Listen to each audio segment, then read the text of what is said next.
Masih banyak yang bertanya soal bagaimana caranya setting CO yang tepat. Padahal gue sudah bikin 2 video tentang setting CO. Dan ini adalah video yang ketiga.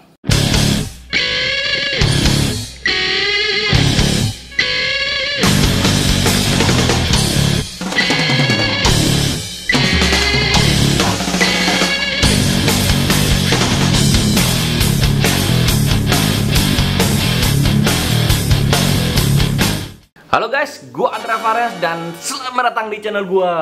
Di video kali ini gue bakalan ngebahas tentang bagaimana caranya setting CO pada motor injeksi ya.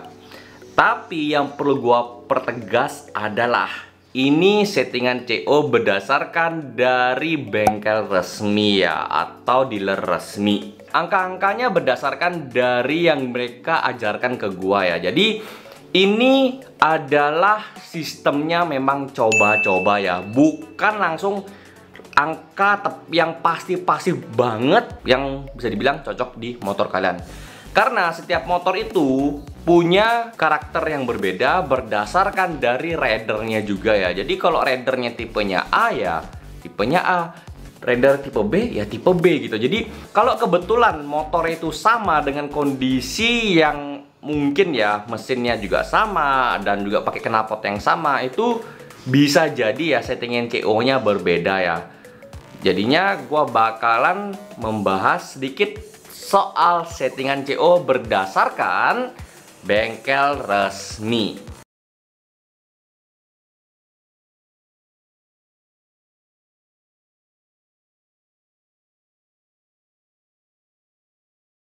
Settingan angka CO pada standar pabrikan itu adalah dari -30 hingga +30.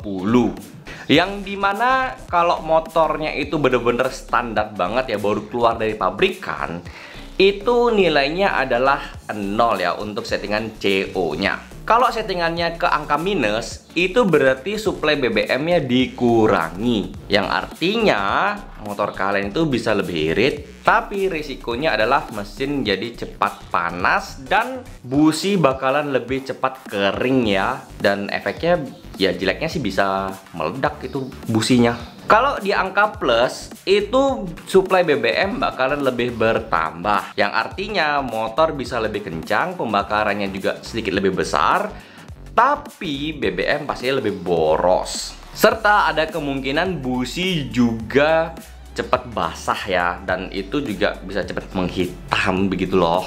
Jadinya kalau setting CO itu jangan sampai terlalu over banget dan juga jangan sampai terlalu under banget. Sesuaikan dengan kebutuhan motornya. Setiap perubahan angka itu takarannya adalah 0,05 cc per satu angka. Jadinya kalau misalnya kalian itu plus 2, berarti naiknya adalah 0,10 cc. Kalau plus 4 berarti 0,20 cc. Dan begitu selanjutnya ya. Kalau mesin standar dengan knalpot standar itu biasanya loh ya, biasanya adalah nggak perlu disetting sih. Kalaupun disetting palingnya cuma plus 2 kok. Kalau mesin standar plus knalpot racing itu biasanya adalah plus 3 sampai plus 7. Kalau mesin tune up yang bukan bore up ya, ditambah dengan knalpot standar itu biasanya plus 3 sampai plus 7 juga.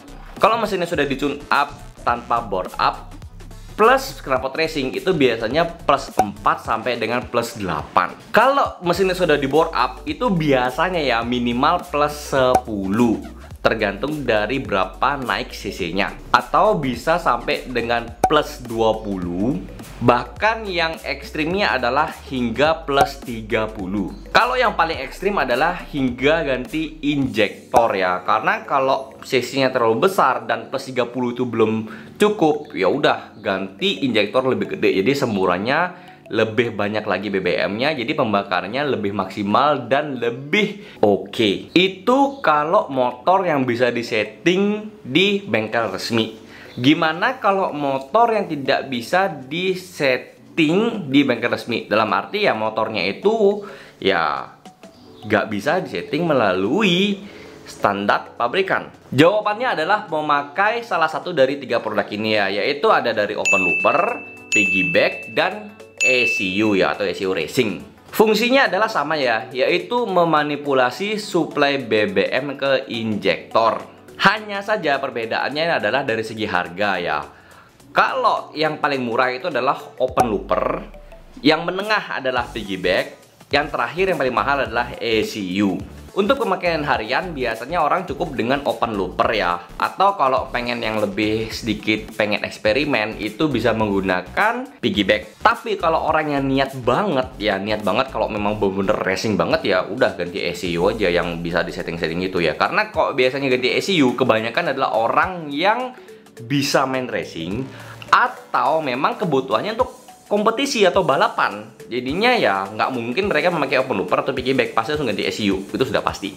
Kalau budget kalian terbatas, itu pakai open looper sudah cukup ya. Atau punya budget sedikit lebih banyak, itu bisa pakai piggyback ya. Nggak usah sampai setting ECU untuk harian, karena ya nggak terlalu penting sih. Sehingga kalau kita jabarkan, fungsi dari open looper dan piggyback adalah harusnya sama ya, yaitu memanipulasi perintah suplai BBM yang ada di ECU standar, bukan di ECU racing ya, ECU standar, supaya mensuplai BBM ke injektor atau ruang pembakaran lebih banyak lagi. Kalau ECU ya sudah, langsung nggak usah dimanipulasi, langsung disetel ya sudah, beda hasilnya. Perbedaan yang mencolok adalah open looper lebih murah daripada piggyback, karena fitur dari open looper itu lebih sedikit daripada piggyback.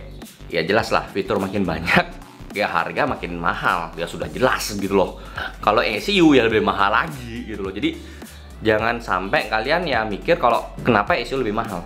Ya jelas fitur lebih banyak. Kenapa piggyback lebih mahal pada open looper? Ya jelas fitur lebih banyak. Jadi kalau kalian yang terbatas budgetnya, open looper aja sudah cukup. Belipet ngomongnya ya. Nah, di sini gue kurang tahu juga ya hitungannya di open looper dan piggyback ya. Kalau di standar pabrikan itu kan kalau perbedaan satu angka itu adalah 0,05 cc. Kalau di open looper maupun di piggyback itu perbedaan satu angka itu beda berapa cc gue kurang tahu ya. Tapi ini adalah semacam ilustrasinya aja. Kalau open looper itu hanya bisa di satu settingan saja di semua RPM ya. Jadi kalau misalnya nih, kalau open looper kalian itu settingnya misalnya plus 5, itu ya sudah di RPM rendah, sedang, tinggi itu ya udah sama gitu loh settingannya.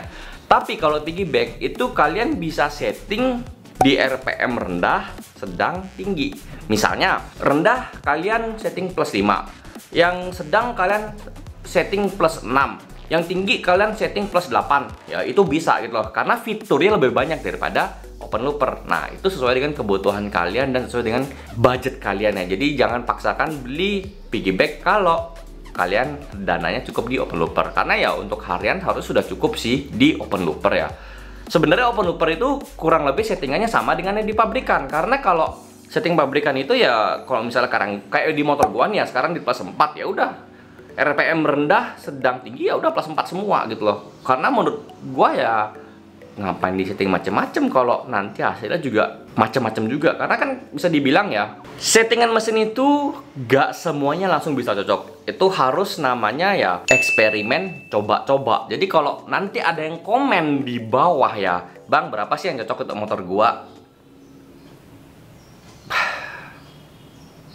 Gua nggak tahu sih ya, gua speechless banget. Jadi gua merasa rugi akan membuat video ini kalau kalian masih bertanya berapa sih yang cocok ya. Ya pokoknya kalau ada yang nanya lagi berapa sih setting yang cocok ke motor gua, gua mungkin pindah channel aja deh bahasanya. Gua bahas yang lain aja deh ya. Mungkin gua nggak bakal bahas otomotif lagi, gua nggak bakal bahas tentang motor lagi. Gua bahas yang lain aja deh ya, suka-suka gua lah, biar gak ribet. Rugi gua bikin video panjang-panjang, gue udah jelasin tapi masih aja yang bertanya apa yang sudah gue jelaskan di video. Oke guys, itu aja yang bisa gue share untuk kali ini. Terima kasih kalian sudah nonton video ini sampai selesai. Gue Andre Fares, izin saya dulu. Bye bye.